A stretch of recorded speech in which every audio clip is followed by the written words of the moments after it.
So welcome back guys to nine story movements. तो दोस्तों video start करने से पहले मैं आप लोगों को बताना चाहूंगा कि आज से मैं पूरी कोशिश करूंगा कि मैं 5 या फिर 10 चैप्टर्स की वीडियो बना दूं। अगर 10 चैप्टर्स की वीडियो ना बना पाया तो कम से कम मैं 5 चैप्टर्स की वीडियो बनाने की पूरी कोशिश करूंगा। तो दोस्तों अब बिना कोई टाइम जाए किए सीधा आते हैं वीडियो की तरफ। तो जैसा कि गाइस हमने कल की वीडियो में देखा था कि अपनी दुखी आत्मा युनजुन शाओयन को छोड़कर नालन येलन के साथ वहां से चली गई थी और इधर अपना शाओयन युनजुन के जाने के बाद वो आर्मर वेस्ट जो कि युनजुन ने उसे दिया था उसे अपनी स्टोरी रिंग में रखने के बाद कहता है कि मेरी प्यारी कली अपना ख्याल रखना, और ये कहकर शाओयन वहां से उड़कर इंपीरियल कैपिटल की तरफ जाने लग जाता है। अब दोस्तों अभी के लिए शाओयन का किसी भी टाइम पर 2 होंग लेवल का ब्रेक थ्रू होने वाला था। और दोस्तों अभी के लिए नॉवल में हमें बताया गया है कि शाओयन वो 3 कलर्ड एंग्री बुद्धा लोटस जो कि उसने 3 हेवनली फ्लेम्स को मर्ज करने के बाद बनाया था, उससे वो किसी भी 2 होंग लेवल के प्रैक्टिशनर को किल कर सकता था, मगर वो किसी भी 2 जोंग लेवल के प्रैक्टिशनर को उससे सिर्फ जख्मी ही कर सकता था। और उस दिन जो शाओयन ने युनशेन को इस 3 कलर्ड एंग्री बुद्धा लोटस से हरा दिया था वो बात शाओयन का एक तुक्का था। अब इसके बाद शाओयन सोचता है कि वो प्रोटेक्टर वो भी 2 जोंग लेवल का प्रैक्टिशनर था और मुझे नहीं पता कि हॉल ऑफ सॉल में और कितने ज्यादा 2 जोंग लेवल के प्रैक्टिशनर हैं, इसलिए अब मुझे पहले 2 होंग लेवल का ब्रेक थ्रो करने के बाद 2 जोंग लेवल का ब्रेक थ्रो भी करना होगा। और अगर इससे पहले मैंने मास्टर और टीचर को रेस्क्यू करने की कोशिश की तो मैं जरूर उन लोगों के हाथों खुद को पकड़वा लूंगा। और तो जी जूनियर का क्लैन भी तो है, और जी जूनियर का क्लैन भी मुझे लगता है कि हॉल ऑफ सॉल से कम पावरफुल नहीं, और अभी के लिए मुझे जी जूनियर को बचाने के लिए भी 2 जोंग लेवल का ब्रेक थ्रो हर हाल में करना होगा। इसलिए फादर, मास्टर और जी जूनियर मैं शाओयन आप लोगों को ढूंढ लूंगा और मैं आप लोगों को डिसअपॉइंट कभी भी नहीं करूंगा। अब दोस्तों इतने में शाओयन डायरेक्ट अपने शाओ मैंशन में एंटर कर जाता है, जहां पर शाओ क्लैन के छुपे हुए एक्सपर्ट शाओयन पर अटैक कर देते हैं, मगर शाओयन उन्हें बताता है कि मैं हूं, तुम लोगों को पैनिक करने की कोई भी जरूरत नहीं। अब वो लोग शाओयन को ब्रीड करके फिर से सायों में कहीं गायब हो जाते हैं। अब शाओयन अपने शाओ क्लैन के गार्ड्स को इस तरह से गायब होता देखकर कहते हैं कि यकीनन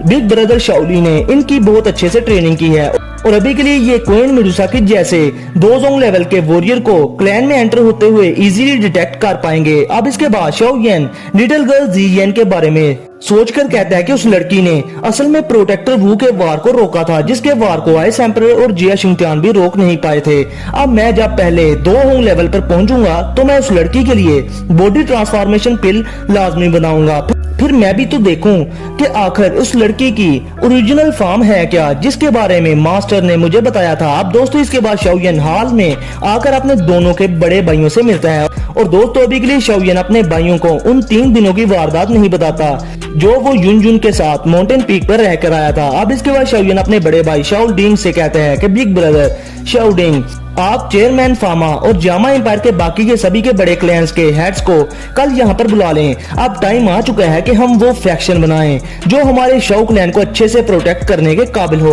अब ये सुनकर शाओ डिंग और शाओली बहुत ज्यादा खुश हो जाते हैं, और अपने भाइयों को इतना ज्यादा खुश होता देखकर शाओयन कहता है कि फादर हमारा आपकी विश के मुताबिक क्लैन अब युनलैन सेक्ट से भी आगे निकल चुका है, और अब तो हमारा शाओ क्लैन जामा एम्पायर का ओवरलॉर्ड बनने वाला है। अब दोस्तों इसके अगले ही दिन शाओ मैंशन के बाहर हम देखते हैं बहुत सारे गार्ड्स खड़े थे जिनका डिफेंस बहुत ही ज्यादा टाइट था, और अभी के लिए फिर हम देखते हैं शाओ मैंशन के मीटिंग हॉल को, जहां पर अभी के लिए अपना आइस एम्परर हाइबदोंग और शाओयन हंसी मजाक कर रहे थे, और उसके साथ ही वहां पर 2 सीटों पर एक बड़ा पैक और एक छोटा पैक मतलब कि क्वीन मेडुसा और लिटिल गर्ल जी येन बैठकर इधर उधर देख रहे थे। अब वहां पर जब जामा एम्पायर के दूसरे बड़े क्लैंस के लीडर्स आकर शाओयन के साथ क्वीन मेडुसा को बैठा देखते हैं तो वो पहले ही डर जाते हैं, और अभी के लिए उसके साथ साथ वहां पर जिया शिंगटियान और प्रिंसेस याओयी भी आई हुई थी। अब शाओयन सभी के साथ जिया शिंगटियान और प्रिंसेस याओयी को भी अच्छे से मिलता है और कहता है कि मैंने तो एक्सपेक्ट नहीं किया था कि आप लोग भी यहाँ पर आओगे, जिस पर जिया शिंगटियान कहता है कि मैं तो बस यहाँ पर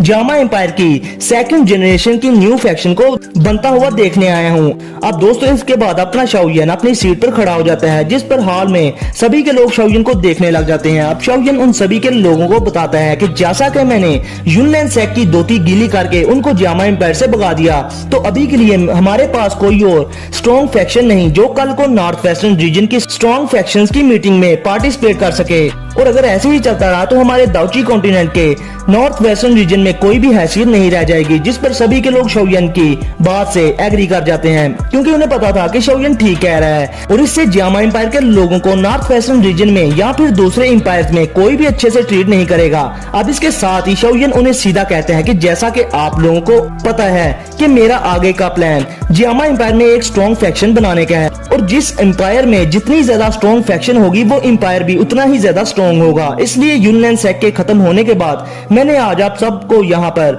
इसलिए बुलाया है ताकि अब आप सभी मेरे बनने वाली फैक्शन या अलायंस को ज्वाइन कर लें। और मैं आपको कहता हूँ कि इसमें आपको बहुत अच्छी पोजीशंस और पहले से ज्यादा बेनिफिट्स और रिवार्ड्स भी मिलेंगे। अब शोयन की ये बातें सुनकर मू क्लैन का लीडर मू चैन कहते हैं, क्या आप हम सभी के क्लैंस को मिलाकर एक फैक्शन बनाना चाहते हैं? और दोस्तों अभी के लिए सभी के लोग सोचते हैं कि यार यही काम तो यूनलैंड सेक्ट का लीडर यून चैन करना चाहता था, जो आज शोयन करने की सोच रहा है। जिस पर शाओडिंग सभी के लोगों को समझाते हुए बोलता है कि शोयन के कहने का मतलब है कि वो बस आप लोगों के क्लैंस को मिलाकर एक स्ट्रॉन्ग फैक्शन बनाना चाहता है, जिसमें सभी के लोग एक फैमिली की तरह इकट्ठे रहेंगे और हम एक दूसरे की खुशी में इकट्ठे खुश हुआ करेंगे और मुसीबत में इकट्ठे लड़ा भी करेंगे। और अभी के लिए आप लोगों को भी पता है कि आपके ये तीनों के बड़े क्लैंस चाहे जियामा एम्पायर में बहुत ज्यादा स्ट्रॉन्ग हैं, मगर इनकी नॉर्थ वेस्टर्न रीजन में कोई भी ज्यादा हैसियत नहीं। और अगर अभी के लिए आप तीनों के जियामा एम्पायर के बड़े क्लैंस हमारे साथ मिलकर एक स्ट्रॉन्ग फैक्शन बन जाते हैं तो फिर इससे आप लोगों को हर चीज मिलेगी, जिस पर सभी के क्लैन लीडर्स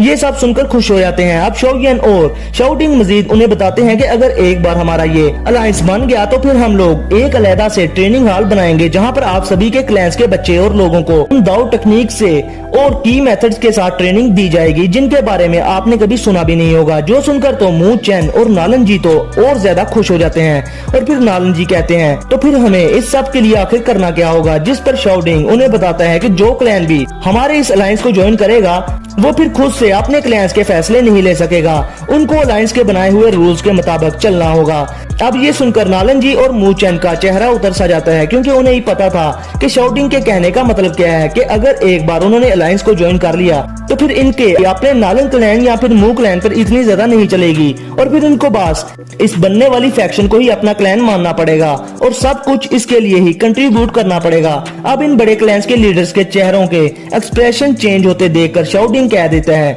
कि जो हमारी फैक्शन होगी इस पर लीडर अकेला ही अपनी मनमानी नहीं करेगा, बल्कि हमारे अलायंस में एक एल्डर काउंसिल होगी और जो फैसला एल्डर्स करेंगे वो फैसला फिर अलायंस लीडर को भी मानना होगा। और आप में से जो भी क्लैन हमारे अलायंस में शामिल होगा इसके लीडर को अलायंस में एल्डर सीट दी जाएगी, मतलब कि वो अपने अलायंस का एल्डर बन जाएगा। जो सुनने के बाद नालन क्लैन के लीडर नालन जी और मू क्लैन के लीडर मू चैन का मन थोड़ा सा हल्का हो जाता है। और इधर इसके साथ ही अपना आइस एम्परर हाई बदोंग हंसते हुए कहता है कि मेरी माइटियर फैमिली यानी कि प्राइमर क्लैन को इससे कोई भी मसला नहीं, इसलिए मैं अपने क्लैन के साथ शोयन के इस अलायंस में शामिल होता हूँ। और अभी के लिए इसके साथ ही फर्स्ट एल्डर की पोजीशन भी मेरी हुई। अब सभी के लोग जेलसी से आइस एम्परर को देखकर सोचते हैं कि वैसे भी तुम और शोयन और शो क्लैन एक ही नाव के साथी हो। और बाकी बचे नालन जी और मू चैन शोयन के साथ बैठी क्वीन मेडुसा को देखकर सोचते हैं कि वैसे शोयन यून चैन से काफी ज्यादा डिफरेंट है। अगर ये चाहता तो ये हमें यून चैन की तरह अपने जोर जबरदस्ती अपने साथ मिलने पर मजबूर कर ही लेता, मगर इसके उल्ट ही ये हमें समझा रहा है और मना रहा है और आने वाले टाइम में बहुत सारे रिवार्ड्स का प्रॉमिस भी कर रहा है।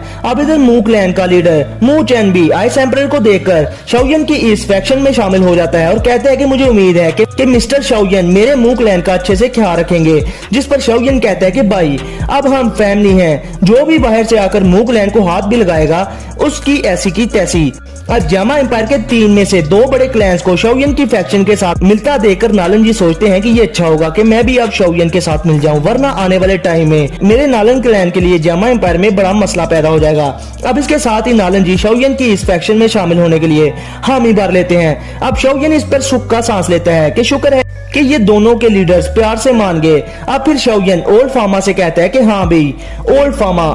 आपका मेरा अलायंस ज्वाइन करने के बारे में क्या ख्याल है। जिस पर अपना फार्मा हंसते हुए टालकर कहता है कि मिस्टर ठरकी शोयन आपको तो पता है कि मेरी एल्केमिस्ट एसोसिएशन में सभी के एल्केमिस्ट आजाद ख्याल बंदे हैं और अगर मैंने आपका अलायंस ज्वाइन कर लिया तो वो आपके अलायंस के स्ट्रिक्ट रूल्स में बंद कर रह जाएंगे, जो कि वो नहीं करना चाहते। जिस पर अपना शाओयन ओल्ड फार्मा की इस बात को अच्छे से समझ जाता है, मगर शाओयन को ये अच्छे से पता था कि इस अल्केमिस्ट एसोसिएशन से उसका अलायंस बहुत ज्यादा स्ट्रॉन्ग हो जाएगा और किसी भी स्ट्रॉन्ग फैक्शन या अलायंस के पीछे मेन कड़ी एक एल्केमिस्ट ही होता है। जैसे कि किसी भी देश की रीढ़ की हड्डी एक किसान होता है। अब दोस्तों इधर ओल्ड फार्मा शाओयन के अलायंस को ज्वाइन करने वाली बात नहीं मानना चाहता था, क्योंकि दोस्तों ओल्ड फार्मा की और उसकी एल्केमिस्ट एसोसिएशन की रेपुटेशन किंग पिल गुहे से भी ज्यादा थी और ओल्ड फार्मा के रिलेशंस बहुत सारे एक्सपर्ट के साथ भी थे। और वैसे भी फार्मा को अपनी एल्केमिस्ट एसोसिएशन में किसी भी चीज की भी कमी नहीं थी, फिर भला वो शाओयन का अलायंस ज्वाइन करके अलायंस के रूल्स में खुद को क्यों बांधना चाहेगा।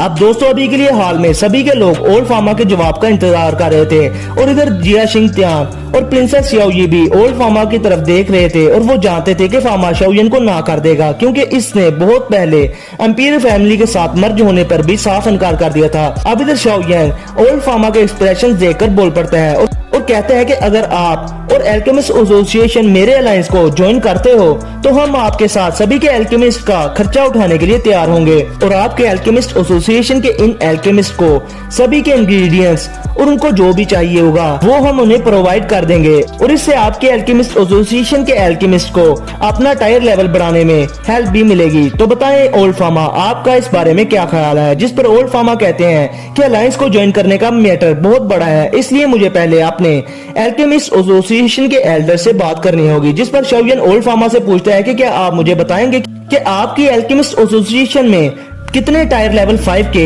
एल्केमिस्ट पड़े हैं। जिस पर ओल्ड फार्मा बताता है कि मुझे डालकर एल्केमिस्ट एसोसिएशन में पूरे टायर लेवल 5 के 5 एल्केमिस्ट पड़े हैं और मुझे लग रहा है कि मैं जल्द ही आने वाले टाइम में टायर लेवल 6 का एल्केमिस्ट भी बन जाऊंगा। जिस पर शाओयन एक स्माइल के साथ कहता है कि क्या आपको वाकई में ही यकीन है कि आप टायर लेवल 6 के एल्केमिस्ट बन जाओगे। और दोस्तों शाओयन अभी के लिए ओल्ड फार्मा से ये वाला क्वेश्चन इसलिए पूछता है कि क्योंकि उसे पता था कि किसी भी एल्केमिस्ट का टायर लेवल उसकी स्पिरिचुअल स्ट्रेंथ की वजह से ही बढ़ता है और किसी की भी स्पिरिचुअल स्ट्रेंथ उसकी दाऊची के लेवल के बढ़ने से ही बढ़ती है। और अभी के लिए बात की जाए अगर ओल्ड फार्मा की, तो वो बूढ़े हो चुके हैं और तो और वो अभी तक 2 होंग लेवल पर ही अटके हुए हैं और अभी के लिए ओल्ड फार्मा के लिए ये बिल्कुल नामुमकिन सी बात थी कि वो अपनी स्पिरिचुअल स्ट्रेंथ को बढ़ा सकें। अब ये सब सुनने के बाद अपने ओल्ड फार्मा का चेहरा लटक जाता है, क्योंकि उसे पता था कि शाओयन जो भी कह रहा है वो बिल्कुल ठीक कह रहा है। और इसके साथ ही शाओयन भी मौके पर चौका मारता है और वो ओल्ड फार्मा से कहता है कि अगर ओल्ड फार्मा आप मेरे ये बनने वाले अलायंस को ज्वाइन कर लो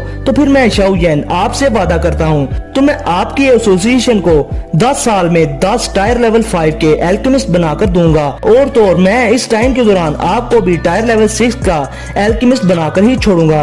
अब दोस्तों शाओयन के मुताबिक तो शाओयन ने अपनी तरफ से एक बहुत ही पावरफुल बॉम्ब ओल्ड फार्मा की तरफ फेंक दिया था, जो कि ओल्ड फार्मा की सबसे बड़ी वीकनेस थी और उसे उम्मीद थी कि ओल्ड फार्मा अभी के लिए मान जाएंगे। और इधर दूसरी तरफ हाल में बैठे बाकी के लोग और इवन के आइस एम्परर हाइबदोंग भी आंखें फाड़ फाड़ कर शाओयन को इस तरह से बात करता देख रहे थे, क्योंकि उन्हें पता था कि किसी भी एल्केमिस्ट का टायर लेवल बढ़ाने के लिए कितनी ज्यादा मेहनत मुशक्कत करनी पड़ती है। और अभी के लिए आइस एम्परर हाइबदोंग बहुत ही ज्यादा हैरानगी में शाओयन से पूछते हैं कि नन्हे साथी, ये जो भी तुमने बातें ओल्ड फार्मा से की हैं, क्या तुमने ये सब सोच समझ कर ही की है ना, और क्या ये सब सच है। जिस पर शाओयन हाल में सभी के बैठे लोगों को बताता है कि मैं 13 साल की उम्र से एल्केमी में ट्रेनिंग कर रहा हूँ और अभी के लिए मैं सिर्फ 7 सालों के अंदर अंदर ही टायर लेवल 6 का एक एल्केमिस्ट बन चुका हूँ। और क्या अब भी आप लोगों को लगता है कि मैं ये सब झूठ बोल रहा हूँ। अब शाओयन के ये दलाइल सुनने के बाद ओल्ड फार्मा भी काफी ज्यादा हैरान हो जाते हैं और वो सोचते हैं कि यार 10 सालों में 10 टायर लेवल 5 के एल्केमिस्ट ट्रेन करने के बाद शाओयन हमें देगा,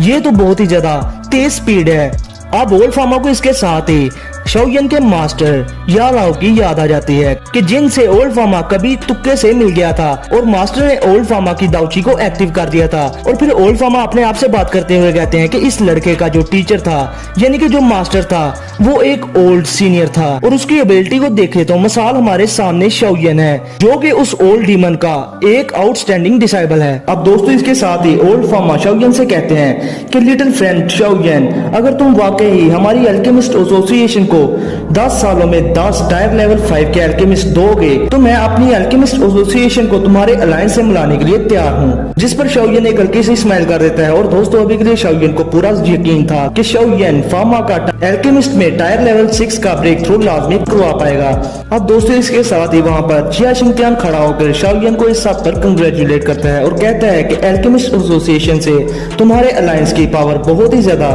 स्पीड से इंक्रीज हो जाएगी। अब दोस्तों इसके साथ ही शाओयन वहाँ सभी के बड़े क्लैंस के लोगों को एक नजर देखने के बाद कहते हैं कि जब तक आप तीनों के बड़े क्लैंस के लोग इस फैक्शन के लिए ज्यादा मेहनत करेंगे तो मैं शाओयन आप लोगों से वादा करता हूँ कि मैं आप तीनों क्लैंस में से तीन बंदों को इन 10 सालों में 2 होंग लेवल तक पहुंचा दूंगा। और मेरे लिए किसी को 2 होंग लेवल तक पहुंचाना किसी एल्केमिस्ट को टायर लेवल 5 तक पहुंचाने से ज्यादा आसान है। अब दोस्तों जैसे ही मू चैन और नालन जी शाओयन की ये बातें सुनते हैं तो वो इतने ज्यादा खुश होते हैं कि वो खड़े होकर शाओयन को ग्रीट करके कहते हैं कि थैंक यू शाओयन। जिस पर शाओयन अपने हाथ के इशारे से कहता है कि अब जैसा कि आप तीनों के बड़े क्लैंस के लोगों ने मेरे अलायंस को ज्वाइन कर लिया है तो इससे अलायंस की स्ट्रेंथ बहुत ही ज्यादा स्ट्रॉन्ग हो चुकी है। इसलिए मुझे और भी बहुत सारे काम है जो कि अभी के लिए मैंने निपटाने हैं। अब दोस्तों जब जिया शिंगटियान देखते हैं कि शाओयन ने उन तीनों के बड़े क्लैंस के लीडर से ये वादा किया है कि वो इन तीनों के बड़े क्लैंस में हर एक में 2 होंग लेवल के प्रैक्टिशनर को 10 सालों में ट्रेन करेगा तो दोस्तों जिया शिंगटियान और याओ ये भी शाओयन की इस बात पर यकीन कर लेते हैं क्योंकि उन्हें पता था कि शाओयन अपनी जबान का पक्का इंसान है। अब दोस्तों शाओयन को दूसरे क्लैन के लीडर से वादा करता देखकर कि शाओयन उनके क्लैंस में से 3 बंदों को 2 होंग लेवल तक ट्रेन करेगा। ये बात सुनने के बाद जिया शिंगटियान और प्रिंसेस याओ काफी ज्यादा जेलस भी होते हैं क्योंकि दोस्तों अभी के लिए इंपीरियल फैमिली में सिर्फ एक ही पर्सन था जो कि 2 होंग लेवल पर था और वो था सिर्फ जिया शिंगटियान। और अगर और कोई था तो वो था उनका मैजिकल बीस्ट जो कि था सरीन सी स्केली बीस्ट। और बाकी सारे इंपीरियल फैमिली में 2 होंग क्लास के प्रैक्टिशनर थे। और जिया शिंगटियान को बेचारे को हमेशा यही फिक्र लगी रहती कि अगर वो कल को मर गया तो आने वाले टाइम में फिर उसके इंपीरियल फैमिली को कौन प्रोटेक्ट करेगा। अब ये सोचते ही जिया शिंगटियान और याओ एक दूसरे की आंखों में देखते हैं और फिर जिया शिंगटियान खड़े होकर शाओयन को ग्रीट करके कहते हैं कि लिटिल फ्रेंड शाओयन कि क्या अगर हमारी इंपीरियल फैमिली ने तुम्हारे अलायंस को ज्वाइन कर लिया तो क्या तब तुम 10 सालों में हमारे इंपीरियल फैमिली के भी कुछ प्रैक्टिशनर्स को 2 होंग लेवल तक ट्रेन करोगे। अब जिया शिंगटियान की ये बात सुनने के बाद सभी के बड़े क्लैंस के हेड्स हैरान हो जाते हैं कि यार जिया शिंगटियान जैसा बंदा भी अपनी इंपीरियल फैमिली को इस अलायंस में मिलाना चाहता है। और इधर अपना शाओयन भी जिया शिंगटियान की इस बात पर बहुत ज्यादा हैरान था। उसे क्या पता था कि उसका इन तीनों बड़े क्लैंस से ये वादा जिया शिंगटियान को भी अपनी तरफ अट्रैक्ट कर लेगा।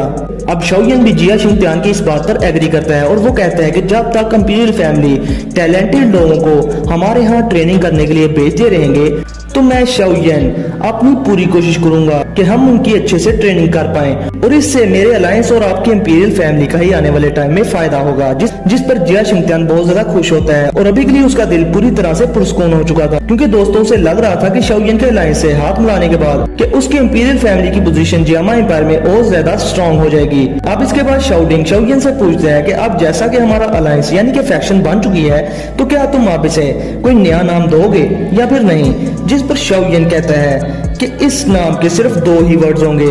यानी कि येन अलायंस। मेरी इस फैक्शन का नाम होगा येन अलायंस। तो दोस्तों इसके साथ ही हमारा आज का ये एपिसोड यहीं पर होता है खत्म। और हाँ दोस्तों वीडियो को लाइक शेयर और चैनल को सब्सक्राइब भी लाजमी कर देना। तो फिर मिलते हैं आप लोगों से नेक्स्ट वीडियो में। तब तक के लिए अपना और अपने प्यारों का लाजमी ख्याल रखें।